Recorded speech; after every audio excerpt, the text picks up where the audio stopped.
Whether at home, school, or the airport, health officials say one of the best ways you can protect yourself from any dangerous disease is to sanitize.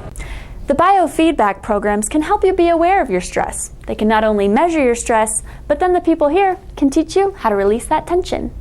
We've all heard the rumor about how getting the flu shot can actually give you the flu.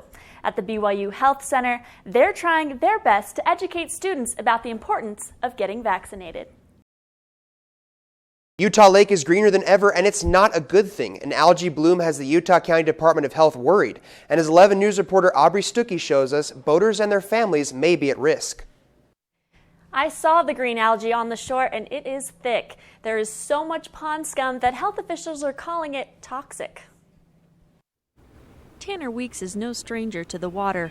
The former professional wakeboarder says he and his family noticed something different about their scenic view this week. The lake is covered in nasty stuff. It is everywhere.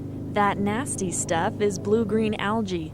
Shallow water and warm weather have contributed to so much algae building up that it hasn't been able to spread out and decay like it normally does.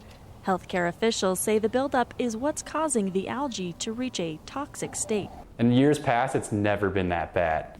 The algae tends to collect along the shore, but it can also be seen in blooms on the lake.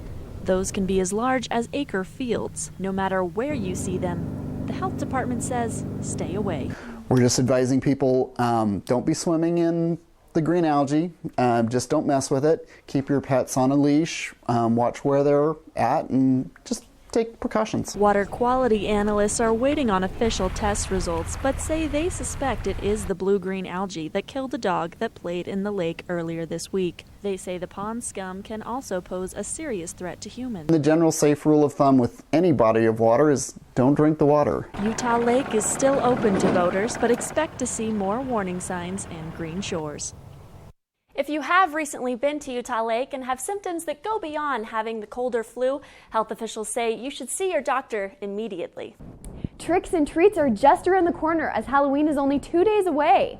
11 News reporter Aubrey Stuckey shows us how too many of these little treats can be a big problem.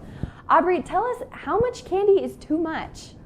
While it varies from person to person, the most important thing to remember is that just because there's more candy available doesn't mean you have to have more sugar than normal. Kids like these are breaking in their costumes and practicing saying trick or treat for Halloween on Friday. Not surprisingly, they all have one goal in mind. Candy. This sugar-high holiday has parents like Owen and Juliana Sneed wondering what to do with all that candy. We'll see how much they get and we'll sort it, and I'll probably eat the chocolate. They can have the sugary stuff because Mom needs some too. While Mom and Dad may think they are only snagging a few small treats, nutritionists say those small packages can add up. They say both kids and their parents can be tempted to overeat, especially around the holiday season. I think the most important thing is to allow yourself to have the candy, but then also to pay attention to the portions. Absher says you can pass out healthier options like toys, stickers, and even colorful toothbrushes.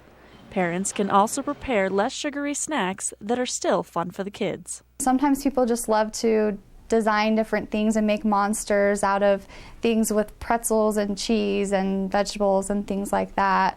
But I mean, you can get creative. As for the Sneed family, they say they're going to be watching their sugar intake as they get their little trick-or-treaters ready for Halloween. The FDA also reminds parents that when their kids do get treats on Halloween, to make sure they haven't been tampered with. Live in the newsroom, Aubrey Stuckey, 11 News. Now, Aubrey, do you think kids actually like the idea of getting something besides candy, or would they rather trick or treat for candy? Surprisingly, the kids I talked to love the idea. Of course, they want candy, but it's great to mix things up.